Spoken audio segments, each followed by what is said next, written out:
পশ্চিমবঙ্গের যে মুখ্যমন্ত্রী, সেই পশ্চিমবঙ্গের মুখ্যমন্ত্রী কিন্তু তার আসল রূপ দেখিয়ে দিয়েছে এবং সে বলেছে বাংলাদেশের সংখ্যালঘুদের নিরাপত্তার জন্য যেন আন্তর্জাতিক মিশন পাঠানো হয়, শান্তিরক্ষী মিশন পাঠানো হয়। ভারতের আগরতলায় যে বাংলাদেশের সহকারী হাই কমিশনার কার্যালয়ে আজ কিন্তু ভাঙচুর এবং হামলার ঘটনা ঘটেছে এবং এই ঘটনার প্রেক্ষিতে কিন্তু এখন এই মুহূর্তে ঢাকা বিশ্ববিদ্যালয়ের যে রাজু ভাস্কর্য আছে সেই জায়গাটি কিন্তু উত্তাল হয়ে গেছে বিক্ষোভে। বৈষম্য বিরোধী ছাত্র আন্দোলন সহ আরও বিভিন্ন ছাত্র সংগঠনের নেতৃবৃন্দ তারা কিন্তু আজ রাত ৯টায় বিশাল এক গণজমায়েতের আয়োজন করে এখানে এবং এইখান থেকে কিন্তু উত্তাল শিক্ষার্থীরা নানাভাবে এই ঘটনাটির নিন্দা জানিয়ে আসছে এবং একই সাথে কিন্তু তারা জানাচ্ছে যে এই যে ধরনের ঘটনা সেটা পরিপূর্ণভাবে নিন্দনীয় এবং একই সাথে এই ঘটনার তারা একটা নিন্দা জানিয়েছে। আমরা এই যে বিক্ষোভ চলছে একজন বিক্ষুব্ধ শিক্ষার্থীর সাথে আসলে কথা বলার চেষ্টা করব। আজকের যে ঘটনাটি আসলে ঘটলো ভারতে, এটাকে আপনারা কিভাবে দেখছেন? বলেন, আজকের যে ঘটনাটি এইটা কিভাবে দেখছেন আপনারা? আমরা সরাসরি সম্প্রচার আমরা আজকের এই ঘটনার তীব্র নিন্দা জানাই। আমরা দেখেছি যে বিগত 16 বছরে এই ফ্যাসিস্ট আওয়ামী লীগ ভারতের কুলে বসে থেকে ভারতকে সব ধরনের অনৈতিক সুবিধা দিয়ে গেছে। বাংলাদেশের ভিতর দিয়ে রেল লাইন এবং বন্দরগুলো তারা দিয়েছে এবং তারা বাংলাদেশকে ভারতের একটা অঙ্গরাজ্য বানানোর পায়তারা শুরু করেছিল। এই 24-এর বিপ্লবে বিপ্লবী ছাত্র জনতা তা রুখে দিয়েছে এবং আমরা সবাই নতুনভাবে ঐক্যবদ্ধ হয়েছি।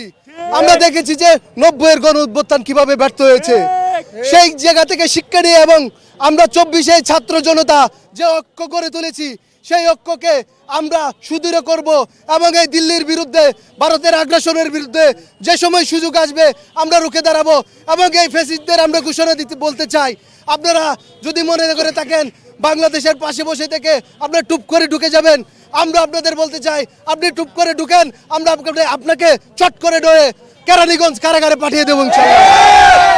আমরা একজন শিক্ষার্থীর কথা শুনছিলাম, আসলে তিনি কিন্তু ক্ষুব্ধ প্রতিক্রিয়া আসলে ব্যক্ত করছেন এবং এই যে আয়োজিত যে গণজমায়েত সেখানে কিন্তু মুহুর্মুহু স্লোগান চলছে, দিল্লি না ঢাকা, এমনভাবে। আমরা আমাদের সাথে এখন যুক্ত করে নেব বৈষম্য বিরোধী ছাত্র আন্দোলনের অন্যতম নেতা মাহিন সরকারকে। আমরা একটু সরাসরি যুক্ত আছি, সরাসরি সম্প্রচারে আছি। আমরা একটু জানতে চাই যে আজকে এই যে ঘটনাটি আপনারা আসলে কি বার্তা দিতে চাচ্ছেন?